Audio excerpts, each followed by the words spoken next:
técnicas de investigación de campo, técnicas de investigación documental, curso de literatura latinoamericana desde los 40 hasta la actualidad, autor latinoamericano contemporáneo, escritura universitaria 1 y 2, interpretación y argumentación 1, didáctica general, estrategias didácticas, comedia y otras formas cómicas e híbridas, y en la licenciatura en Artes Teatrales, didáctica general. Ha sido ponente en coloquios nacionales e internacionales con títulos como Neogótico latinoamericano en la literatura escrita por mujeres, Entre la insurrección y la opción preferencial por los indígenas, de Samuel Ruiz. La literatura habla sobre el maíz, las emociones en el cuento La casa de Asterión, o bien Conexiones en Cortázar, entre otros.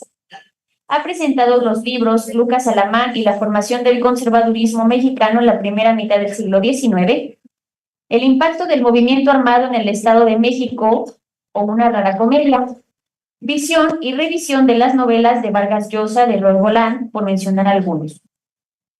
Ha participado en actividades culturales de importancia para el Estado de México, como en la FILEM o en el Día Mundial del Libro. Además, ha asesorado distintos trabajos de titulación en letras latinoamericanas, lengua y literatura hispánicas, como la narración híbrida de Cristina Rivera Garza en Nadie me verá llorar, el lenguaje como camino hacia la comprensión del yo y el universo en los cuentos de Clarice Lispector, La mujer más pequeña del mundo, El búfalo y El mensaje. Además, ha publicado artículos en revistas indizadas, tanto nacionales como internacionales, y fue galardonada con la presea Sinancantepec 2023 en el ámbito de pedagogía y docencia. Sin más, le cedo la palabra, doctora. Adelante. Gracias. Hay muchas cosas que ya no me acordaba del currículum. Están ahí. Y empezando por esas cosas que ya no me acordaba y que están ahí, pues fíjense que efectivamente la maestría la hice en el Colegio Mexiquense. Entonces era una maestría en ciencias sociales. Y como a mí me gustaba pues muchísimo las letras y extrañaba leer literatura, ¿no? Porque la biblioteca del Colegio Mexiquense casi está especializada en el área de ciencias sociales, encontré un texto que es el de Fantomas contra los vampiros multinacionales de Julio Cortázar, y entonces era como mi refugio, ¿no? Decía, sí, ahorita leo estadística, macroeconomía, microeconomía y demás, pero me meto un ratito a la biblioteca y voy a leer a Cortázar y esta edición tan linda que hizo Excelsior sobre Fantomas y los vampiros multinacionales, que en algún momento en la conferencia está. Entonces, las cosas se van conectando y así como se conecta eso, quiero decirles que Julio Cortázar es un escritor que no es fácil, ¿no?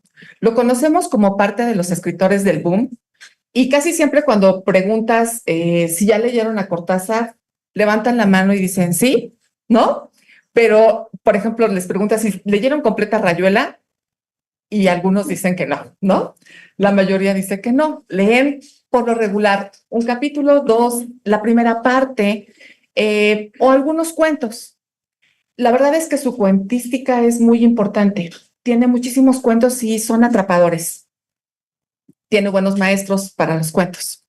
Entonces, todas estas influencias hacen que sea un excelente escritor. Y casi siempre lo conocemos por cuentos como Continuidad de los Parques, ¿no? No es un escritor fácil, pero es un escritor que deja pistas. Y eso es algo que me encanta. Porque dentro de todos sus textos, conforme uno va leyendo los más, se va dando cuenta que tiene muchísimas conexiones, todos los textos se van conectando de alguna forma, pero también cuando estamos contra un texto muy difícil, nos deja pistas, no nos abandona en el camino como lectores. Y ese es el caso de Prosa del Observatorio. Prosa del Observatorio es un texto que no se lee mucho. Ajá, los cuentos, Rayuela, sí, se van a acercar. Pero Prosa del Observatorio hasta le colocó el nombre prosa. Ajá, es prosa poética. y es prosa poética en donde ustedes no van a encontrar personajes. En Rayuela tenemos personajes importantísimos, ¿no? A ver, recuérdenmelos. Talita, Oliveira, la maga, Gregorovius. Tenemos personajes definidos. Ahí están. Incluso en la vuelta al día en 80 mundos, que de un capítulo a otro vas cambiando de temas, tiene personajes, nombres definidos. En un momento podemos estar hablando de un saxofonista y en el otro capítulo hablar de cómo caen las hojas y en otro capítulo hablar de los asesinos en serie, ¿no? Y no pasa nada. Cada capítulo tiene definido algo. Cuando llegamos a Prosa del Observatorio, no es así. Prosa del Observatorio no tiene personajes definidos. Hay algunos que se cruzan, pero sí tenemos algunas líneas por las cuales leer. Y son dos líneas increíbles. Una, las estrellas. Y la otra, el mar y las anguilas. Entonces, me acuerdo que cuando daba los cursos de Julio Cortázar, les decía a mis chicos, ahora cuando los vea en el patio les voy a decir, adiós anguilas, ¿no?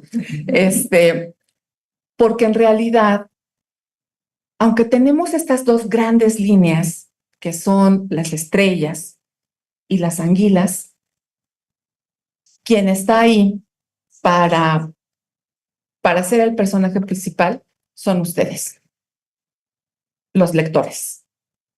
Por eso los equiparaba con las anguilas, ¿no? Esa es la portada de una de las ediciones. Esta es la de Alfaguara. Y esta es como termina la obra. Dice, pulso de astros y anguilas, anillo de Moebius, de una figura del mundo donde la conciliación es posible, donde anverso y reverso cesarán de desgarrarse, donde el hombre podrá ocupar su puesto en una jubilosa danza que alguna vez llamaremos realidad. Y entonces termina diciéndonos lo que les estoy diciendo. Que no importa que hablemos de las estrellas o que no importa que hablemos de las anguilas. Quien es el protagonista de la obra son los lectores.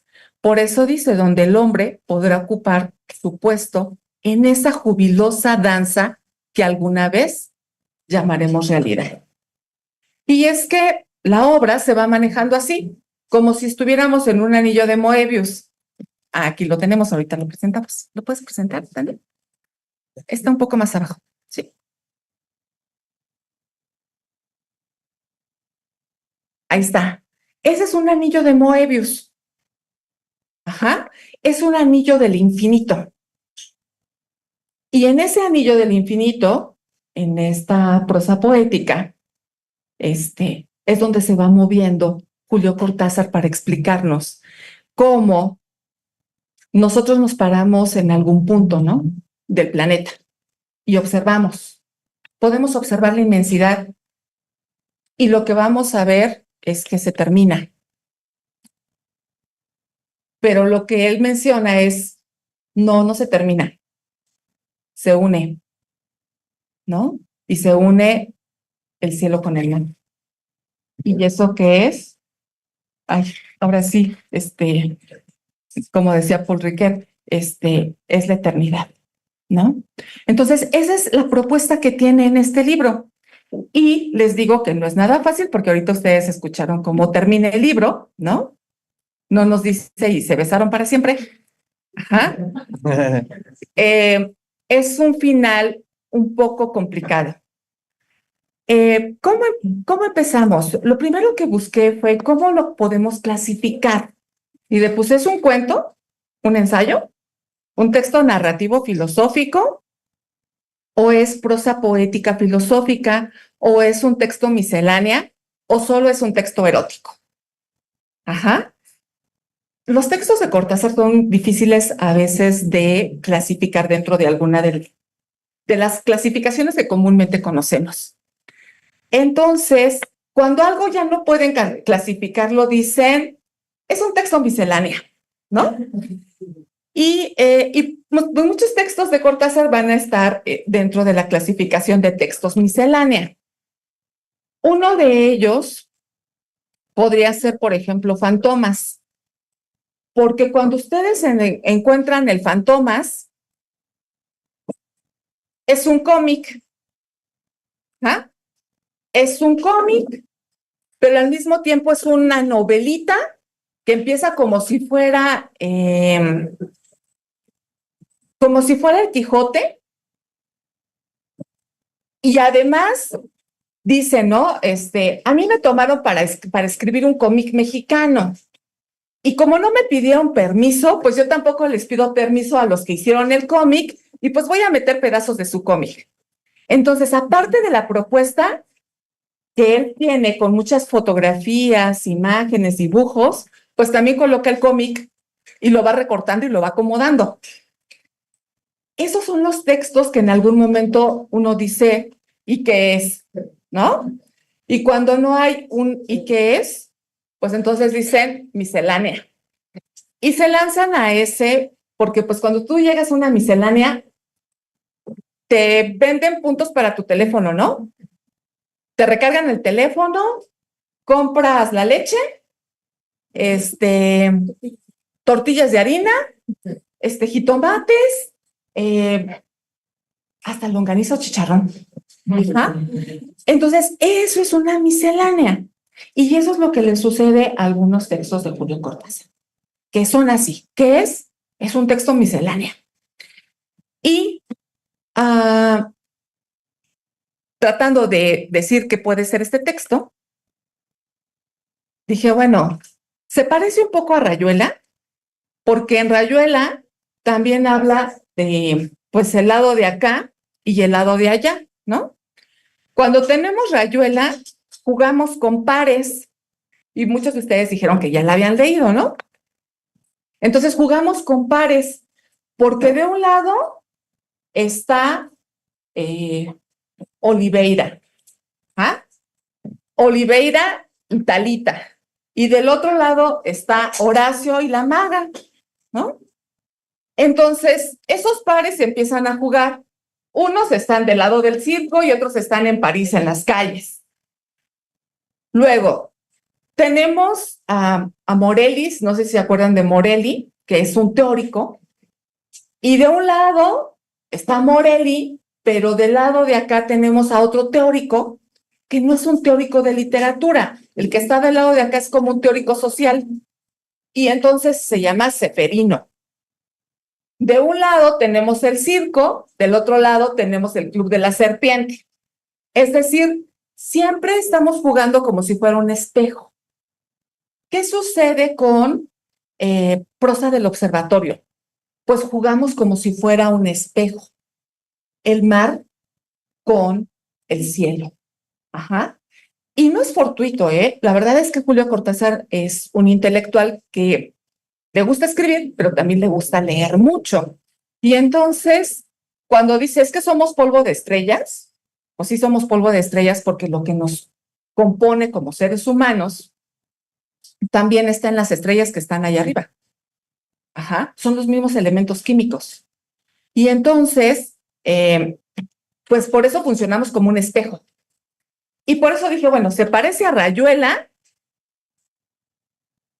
Y tengo ahí una cita de Rayuela. Dice, ¿cómo contar sin cocina, sin maquillaje, sin guiñadas del ojo al lector? Tal vez renunciando al supuesto de una narración es una obra de arte, que una narración es una obra de arte. Sentirla como sentiríamos el yeso que vertemos sobre un rostro para hacerle una mascarilla, pero el rostro debería ser el nuestro. Entonces dice, ¿cómo contar sin cocina, sin maquillaje, sin guiñadas de ojo al lector? Lo que nos está diciendo es, ¿cómo contar sin hacer un cuento en donde cuente una historia? Y eso es lo que hace en prosa del observatorio. No tenemos a alguien que se haya separado y luego se haya reunido, como en Rayuela, ¿no? Que se hayan reunido y luego se hayan separado. no está algo así, sino acá es como un conjunto de reflexiones, como lo que está aquí, contar sin cocina, sin maquillaje, sin guiñadas de ojo al lector, renunciando al supuesto de que una narración es una obra de arte. Entonces, va a narrar sin hacernos un cuento o una novela. Y luego dice sentirla como el yeso que vertemos sobre el rostro para hacer una mascarilla, pero el rostro debería ser el nuestro. Por eso les digo que cuando terminamos de leer Prosa del Observatorio te das cuenta que el personaje eres tú. Uh-huh. Tú como lector, pero no tienes que ser un lector flojo. Ajá. Porque no hay cabida para los lectores flojos con Cortázar, con algunos textos, con algunos pasa, ¿no? Podemos leer Continuidad de los Parques y sentirnos bien, ¿no? Nos damos cuenta que van a asesinar al escritor y nos sentimos bien, pero con un texto como este no podemos. Tenemos que ser constructores, tenemos que ser investigadores. Y si no vamos buscando cada elemento, no podemos entender cómo está construyendo. La siguiente.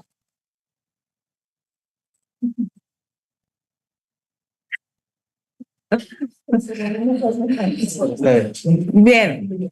Luego dije, también se parece, bueno, ya vieron a Rayuela porque se parece con Rayuela, ¿no? Dije, también se parece con 62 modelo para armar. No sé si alguien ha intentado leerla.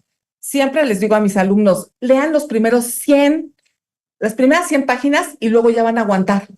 Porque las primeras 100 páginas se van a sentir perdidos, pero después ya van a sentirse bien. Algunos me dicen, de todas maneras me sentía mal, ¿no? Pero 62 modelo para armar empieza y es un texto como si no hubiera una secuencia. Y empieza como está del lado acá. Se quisiera un castillo sangriento, había dicho el comensal gordo. ¿Por qué entré en el restaurante Polidor? ¿Por qué? Puesto a hacer esa clase de preguntas, compré un libro que probablemente no habría de leer. Y luego, entre paréntesis, el adverbio era ya una zancadilla, porque más de una vez me había ocurrido comprar libros con la certidumbre tácita de que se perderían para siempre en la biblioteca y sin embargo los había comprado. El enigma estaba en comprarlos, en la razón que podía exigir esa posesión inútil. Y ya en la cadena de preguntas, ¿por qué después de entrar en el restaurante Polidor fui a sentarme en la mesa del fondo de frente al gran espejo que duplicaba precariamente la desteñida desolación de la sala y otro eslabón para ubicar, ¿no? ¿Por qué pedí una botella de Silvaner? Entonces, si se dan cuenta, es una persona que entra a un restaurante, está en un espejo y ve que el que está atrás está pidiendo un castillo sangriento, ¿no? ¿Qué es un platillo? Y entonces el comensal que está atrás está pidiendo esto, pero él se empieza a cuestionar. ¿Por qué entré a este restaurante?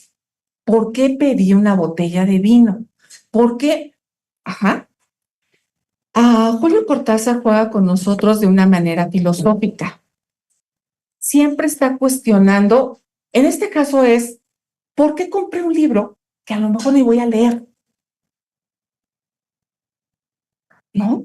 Y los seres humanos a veces nos hacemos preguntas enormes, como en el caso de Prosa del Observatorio, sobre el universo, pero a veces nos hacemos preguntas tan pequeñas, ¿no?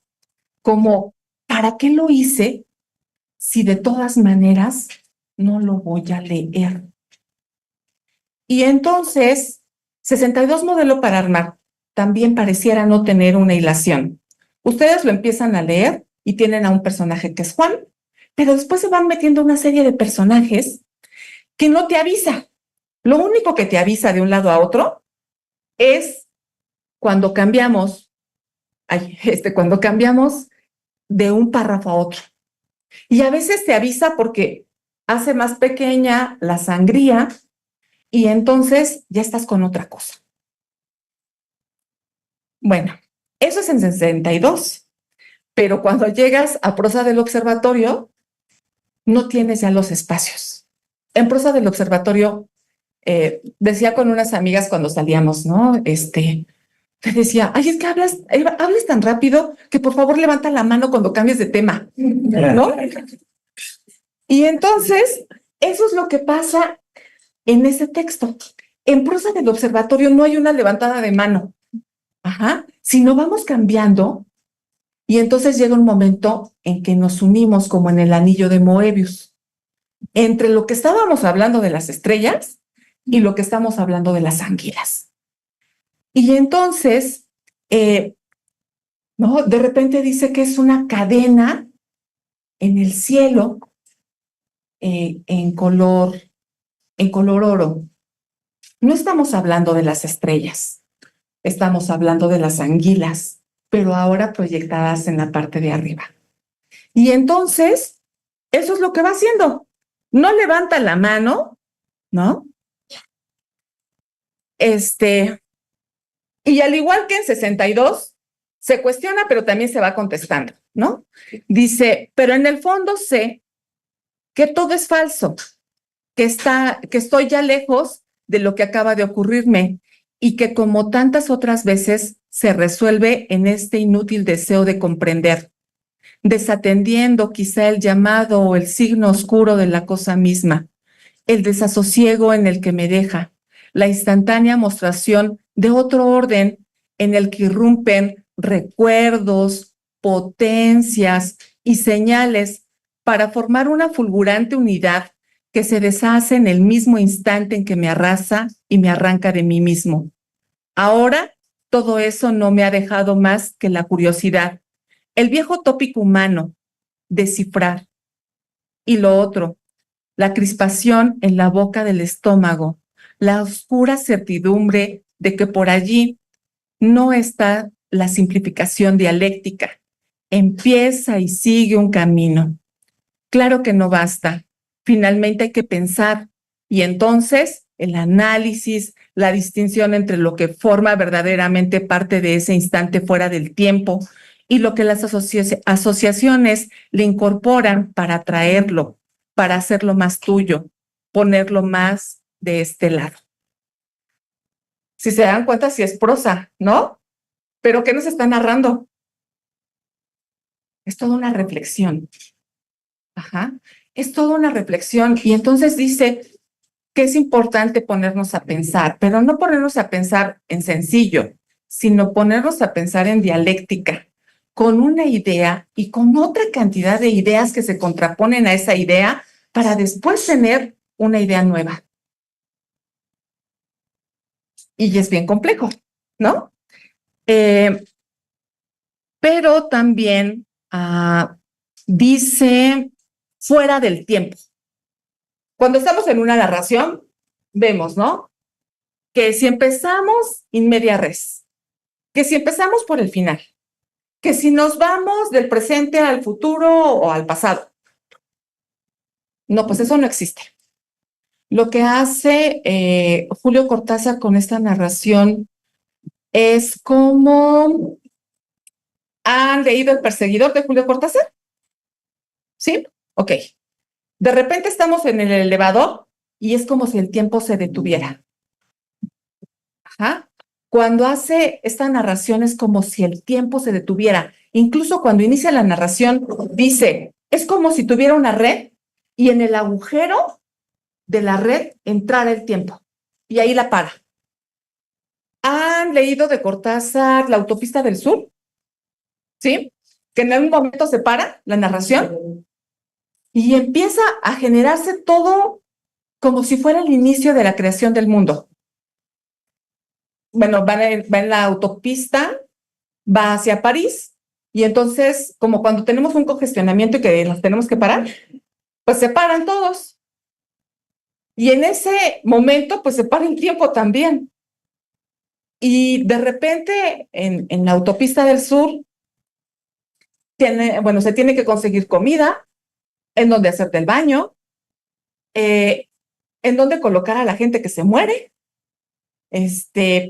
empiezan a enamorarse, empiezan a procrear, ajá, y en ese momento, imagínense, en un congestionamiento, empiezan a surgir todas las preguntas que surgen cuando empieza una civilización, pero está detenido el tiempo. Pues es lo que sucede en prosa del observatorio, detiene el tiempo para estar en un tiempo fantástico y crear a partir de ahí. Julio Cortázar le denomina al tiempo fantástico como un tiempo elástico. Lo puede extender cuanto quiera, pero estamos ahí, como una ballena varada. No nos podemos mover. Ajá. Y en ese momento en la autopista del sur, pues sucede de todo. Les digo, imagínense, ¿cuántos días tuvieron que pasar para que se enamoraran? ¿No? El ingeniero y creo que era el auto del Dauphin, para que se enamoraran. Y luego para que procrearan. Ajá. Pues pasan días. Ajá. Sucede lo mismo acá, pero estamos parados y lo hace elástico. Y sin dejar de reflexionar y sin dejar de pensar. ¿Por qué estamos aquí? ¿Para qué estamos aquí? Bien, después dije, bueno, se parece a 62, pero también el que tenemos de este lado es prosa del observatorio y el que tenemos de este lado es el fantomas. Entonces, él dice que una metáfora exacta es cuando combinas a veces imágenes con las palabras. Y entonces tenemos aquí pues varios elementos para combinar palabras con texto. Les había comentado que en Vampiros Multinacionales tenemos pedacitos de cómic y la narración. Ajá. Acá en prosa del observatorio tenemos las fotografías que sacó Julio Cortázar cuando hace la visita a los observatorios en la India que construye el sultán Jai Singh. Y entonces, esas fotografías van complementando la narración. Y vean lo que dice, así la galaxia negra corre en la noche como la otra dorada allá arriba en la noche corre inmóvilmente. ¿Para qué buscar más nombres, más ciclos, cuando hay estrellas, hay anguilas que nacen en las profundidades atlánticas y empiezan, porque de alguna manera hay que empezar a seguirlas, a crecer, larvas translúcidas flotando en dos aguas? Y las dos aguas, pues obviamente es arriba el cielo y abajo el mar. Anfiteatro hialino de medusas y plancton, bocas que resbalan en una succión interminable, los cuerpos ligados en la ya serpiente multiforme de alguna noche cuya hora nadie puede saber, accederá Leviatán, surgirá el kraken inofensivo y pavoroso para iniciar la migración a ras del océano, mientras la otra galaxia desnuda su bisutería para el marino de guardia que a través del gollete, y bueno, no terminé de colocar la cita, pero el marino que va arriba de una nave y que puede ir observando el cielo, ¿no? Entonces, pues sí, es una narración reflexiva sobre lo que va sucediendo en el cielo y también lo que va sucediendo en el mar. Y por eso dice, corre en la noche como la otra dorada allá arriba en la noche, corre inmóvilmente. Inmóvilmente porque ya les había dicho que paró el tiempo para podernos contar. Pero en ese parar del tiempo nos va a contar cómo pareciera que estuviera todo inmóvil, pero en realidad todo se está moviendo. Y rapidísimo. Simplemente cómo se mueve nuestro planeta. Súper rápido, ¿no? Tan rápido que nosotros podemos estar anclados sin salir volando, ¿no? Entonces, dice, la noche corre inmóvilmente. En realidad es una contraposición, porque no corre inmóvilmente. Todo está aceleradamente, el universo está allá arriba construyéndose y destruyéndose. Y acá está la migración de las anguilas. ¿Por qué migran las anguilas? Y entonces esas son parte de las preguntas que él se va haciendo, ¿no? O sea, ¿por qué migran las anguilas? Y si hay explicaciones que te dicen, las anguilas migran porque tienen que ir a desovar sus huevos al mar de los sargazos, salen de todos los ríos de Europa, van, desovan y cuando ya desovan, se mueren y regresan las nuevas para volver a continuar en ese ciclo. ¿Sale? Eso es parte de lo que nos cuenta. Pero lo que se cuestiona y reflexiona es, ¿para qué? ¿Por qué lo hacemos? ¿Por qué los seres humanos, cómo dice, los seres humanos crecemos, no, nacemos, crecemos, nos reproducimos y morimos, ¿no? O sea, comúnmente eso es lo que dice. Pero él lo que dice es, ¿por qué lo hacen? ¿En dónde está la explicación? Y entonces hay un montón de explicaciones científicas, pero a lo largo del texto te va diciendo, se pelea con la ciencia. Y a lo largo del texto te dice, o sea, sí, la ciencia tiene muchísima razón en que tienen que ir a desovar y luego se tienen que regresar. Pero para todo lo que no tiene explicación, la filosofía tiene un cuestionamiento y la poesía tiene una respuesta. Y es maravilloso. Porque en este planteamiento que te va haciendo de preguntas, dice, pues sí, la ciencia nos dice un montón de cosas. Siempre tiene una respuesta para muchas cosas, pero no es una única respuesta. Hay más respuestas. Hay más preguntas. Porque sí, ya sé que va y desova y se tiene que morir y luego la nueva va a regresar. Pero ¿qué sucede? ¿Realmente qué sucede? ¿Por qué los seres humanos queremos conocer, ¿no? Y ahí hace una situación bastante importante porque lo que dice es, los seres humanos queremos conocer, pero los seres humanos nos valemos de, como Haixing, del observatorio. ¿Vieron cómo estaba construido el observatorio, no? Pues no construyó uno, construyó varios observatorios en la India.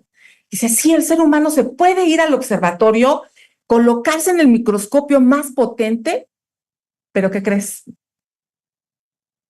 También dice que tocar el mármol, porque tiene sus construcciones de mármol. Dice tocar el mármol.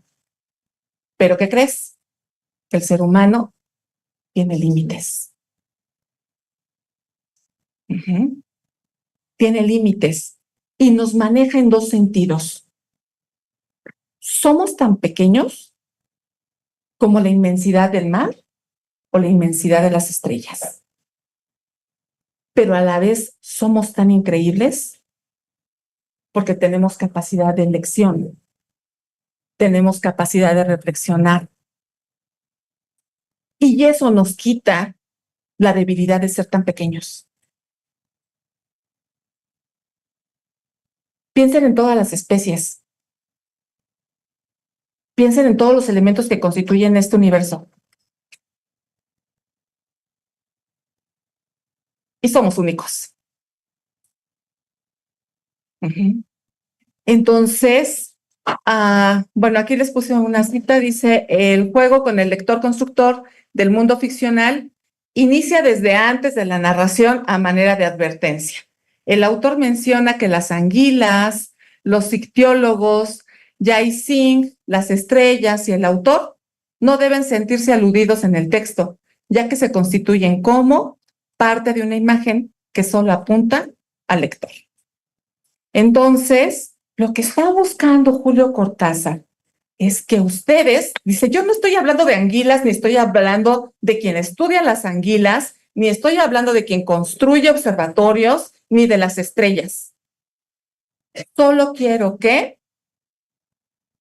las personas que están aquí se sientan parte de una imagen que solo apunta al lector. Y eso es increíble, porque nos sentimos como separados de. Dice, la intromisión del lector en el texto le permite viajar en ese inmenso anillo de Moebius, desde el mar hasta las estrellas, en un cúmulo de emociones y reflexiones. Eso es lo que les va a provocar Prosa del Observatorio. Cuando lo lean con calma, tranquilos, investigando cada página. Ajá.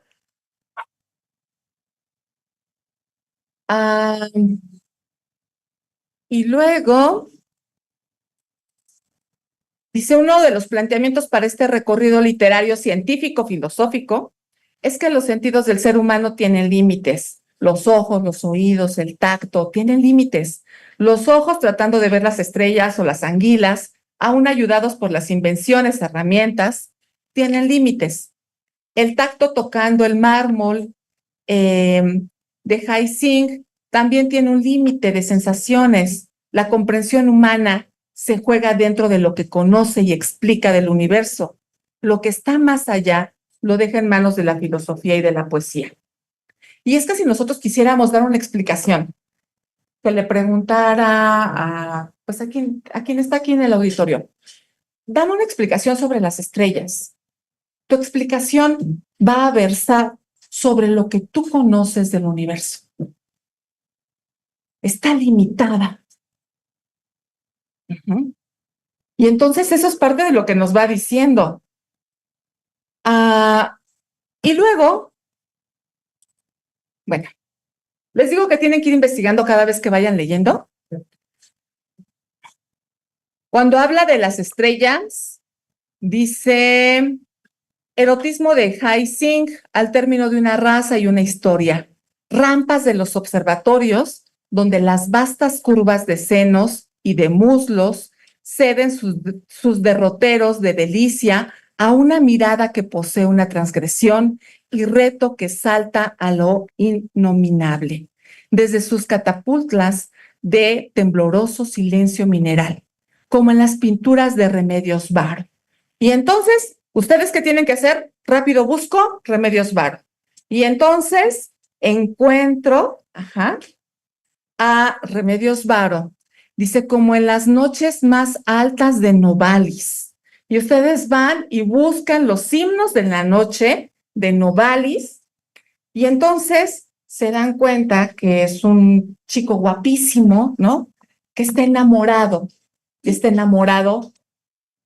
de la luna, ¿no?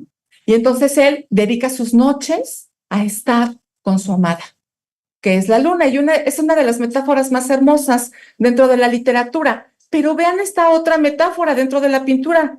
Y entonces, cuando el autor les coloque un nombre, ustedes no pueden dejarlo pasar. Siempre tienen que investigar. Los engranajes inmóviles de la piedra agazapada esperan la materia astral para molerla en una operación de caliente halconería, jaulas de luz, gineceo de estrellas poseídas una a una, desnudadas por un álgebra de aceitadas falanges, por una alquimia de húmedas rodillas, desquite maniático y candencioso, de un endiminión que vuelve las suertes y lanza contra Selene una red de espasmos de mármol, un enjambre de parámetros que la ceñirán hasta entregarla a ese amante que le espera en lo más alto del laberinto matemático, hombre de piel de cielo, sultán de estremecidas favoritas que se rinden desde una interminable lluvia de abejas de medianoche. Y entonces, por eso les decía que también podemos considerarlo un texto erótico por la forma en que va tratando los diferentes elementos. Y aunque no tengamos un personaje principal, tenemos una reflexión erótica. Bien, siguiente. Y bueno, ahí están las anguilas, en el recorrido en el mar de los sargazos. Y además está aquí las descripciones de la ciencia, ¿no? Dice que el agua dulce es un imán para las angulas que son las más jóvenes. Y entonces dice, bueno, sí, o sea, existe una explicación científica, pero realmente necesitamos más explicaciones. El ser humano no se puede conformar con eso. Y, eh, y se burla de la ciencia, le encanta burlarse de la ciencia. Hay un cuentito, que se llama El hijo del vampiro, en donde la mujer es atacada por un vampiro y se embaraza. Y llegan todos para ver cómo van a hacer el bebé. Entonces, hay como 4 médicos que están esperando cómo van a hacer el bebé y llevan sus pesas y todo para pesar al bebé. Y entonces, cuando se dan cuenta, la mujer se transforma en su hijo. Ajá. No nace nada. La mujer se hace vampiro y se vuelve su hijo. Y entonces, los médicos, las enfermeras y todos los que estaban ahí se quedan así como, ¿qué pasó, no? Nosotros veníamos a pesar al bebé, veníamos a hacer... Y entonces a Julio Cortázar le encanta burlarse de la ciencia. Les dice, es más poderosa las leyendas, las costumbres, que la ciencia. Entonces, sucede lo mismo acá. A lo largo de Prosa del Observatorio ustedes van a encontrar cómo se va burlando de la ciencia. La otra. Bueno, y bueno, de Aristóteles ya habíamos visto un poquito de Aristóteles y la dialéctica, pero hay algo, se va peleando con un montón de filósofos. Ajá. Porque por eso es un texto que aluce a la dialéctica. Es decir, va buscando otros, dice, a ver, ¿quién me da sus testimonios? ¿Quién me da sus...? Y ahorita los contraponemos con lo que yo pienso, ¿no? Y entonces habla de varios filósofos. Está, por ejemplo, Thomas Mann, que habla acerca de humanismo, de educación, de cultura, de la historia como resultado de la dialéctica, del arte como reflejo de la realidad y es también un crítico de la sociedad. Habla de Marx, que me imagino que ustedes lo han leído mucho, que habla del socialismo como necesidad histórica basado en la ciencia y en la comprensión de las leyes que rigen a la sociedad. Y ya habla de Holdering, que habla de la crítica a la ilustración por la confianza en la razón y el progreso, una mayor conexión con la naturaleza y la emoción. Creía que la poesía era la forma más elevada de la expresión humana, la metáfora y la alegoría, y una búsqueda de significado. Y Holdering habla de este término que tiene como divino, que es una conexión entre la naturaleza y la humanidad. Pero fíjense cómo los trata. En el texto dice, señora Bouchot, ¿alguna vez Thomas Mann dijo que las cosas andarían mejor si Marx hubiera leído a Holdering? Pero vea usted, señora, yo creo que Lukács, que también hubiera sido necesario que Holdering leyera a Marx. Note usted, qué frío es mi delirio, aunque le parezca anacrónicamente romántico, porque Hyacinth, porque la serpiente de Mercurio, porque la noche pelirroja, salga a la calle, respire aire de hombres que viven y no el de la teoría de los hombres en una sociedad mejor. Dígase alguna vez que en la felicidad hay tanto más que una cuota de proteínas o de tiempo libre o de soberanía. Pero Holdering debe leer a Marx. En ningún momento ha de olvidar a Marx. Las proteínas son una de tantas facetas de la imagen. Vaya si lo son, señora Beuchot. Pero entonces, la imagen toda, el hombre en su jardín de veras, no un esquema de hombre salvado de la desnutrición o de la injusticia. Y entonces, nos vuelve a poner otra vez en jaque, porque sí, hay respuestas a través de la filosofía, pero la mejor respuesta es la que tú, lector, hiciste para construir ese texto y la que tú, hombre, haces al vivir cada día. Y con eso terminaría. Nada más la última imagen, porque si no me voy a seguir con otra cosa. Ajá. Entonces, ¿qué diríamos? Pues que es un texto que busca muchos significados en un recorrido literario, científico y filosófico entre el cielo y el mar. Muchas gracias por la atención.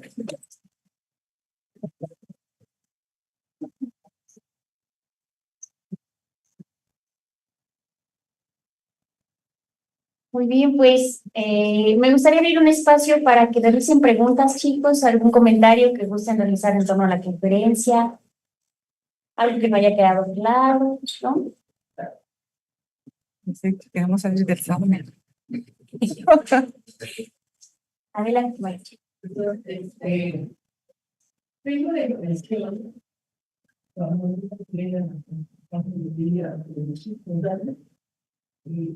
que un poco, ahorita que decían a los chicos, tienen que investigar cuando ya una referencia culturalmente. En aquel momento, de veras, se requería un bagaje para poder entender el grupo fragmentos de la Lega que lo dejaba, porque decía, no entiendo, o el modelo Paraná, que decía, pues ya no entiendo, y mandaban esas referencias. Yo creo que ahora esta generación de nativos digitales tiene una gran ventaja. Súper. O sea, uno entra y busca algo de a veces y encuentra que y si hay una referencia a un filósofo sin ningún problema, pueden acceder a esa información. Entonces, ¿qué le recomendarías tú para leer lo que pasa en estos tiempos? Híjole, bueno, me voy a regresar a Alfonso Reyes y yo lo que les recomiendo es, uno, la primera lectura que sea por placer. Sientan el goce estético. La primera. Pero después hay que entenderla. Y para entenderla, sí, con su IA, ajá, con la inteligencia artificial, vayan buscando cada término, vayan encontrando y vayan sintiendo el significado. Porque de verdad, no puedes avanzar. En Rayuela no puedes avanzar porque vienen jazzistas, porque vienen pintores, y todos no están ahí de manera fortuita, ¿no? Cuando Cortázar hace su definición de lo que es un cuento, dice que el cuento es como si fuera una esfera, equidistante, y una esfera es perfecta. ¿Ah? La define el cuento matemáticamente, porque lo define así, como una esfera perfecta. Es decir, en un texto de Cortázar, nada sobra. Entonces investiguen y disfrútenlo, porque lo podemos disfrutar ya de una manera muy distinta. Y también hay ediciones que son ediciones anotadas y que te pueden ayudar mucho.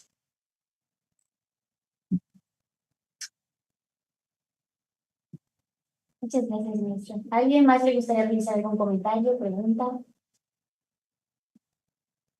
Bueno, si no existiera alguna pregunta Como más. si no le entendimos nada.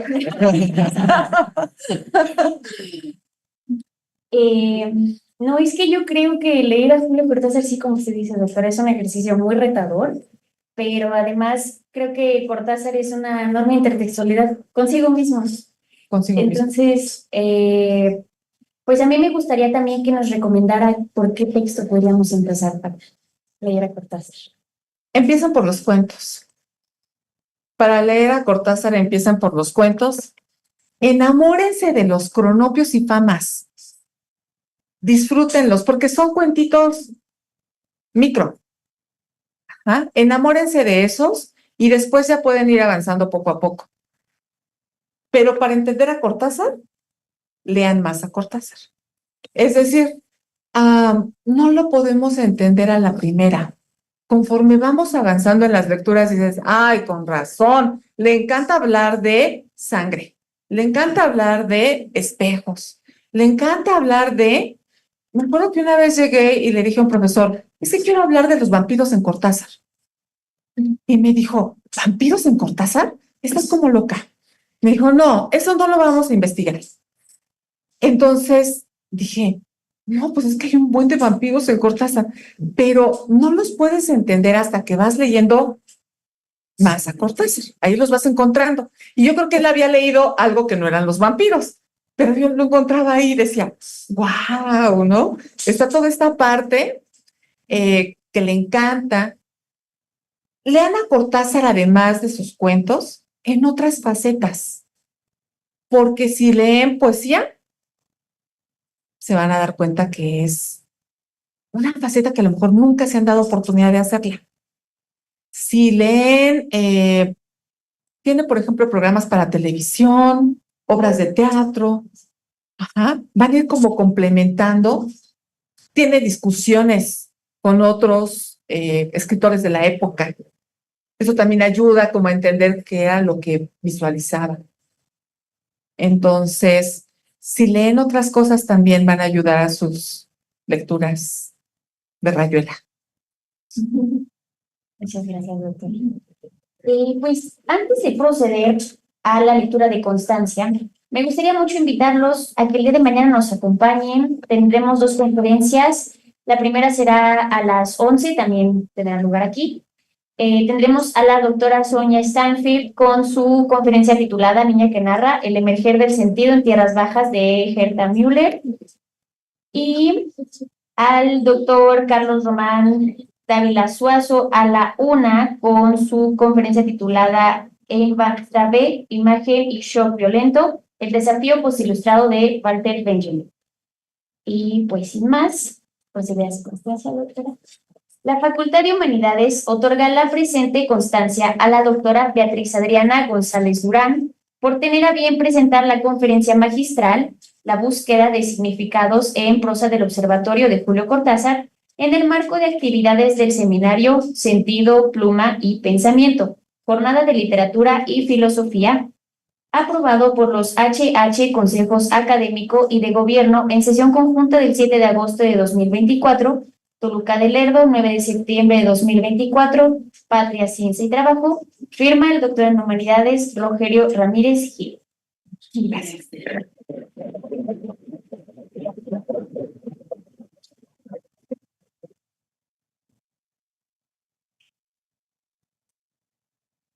Cuando los vean en el patio les voy a decir adiós, estrellas sanguíneas. Pero ya saben que ustedes tienen ese rostro para verse, para mirarse.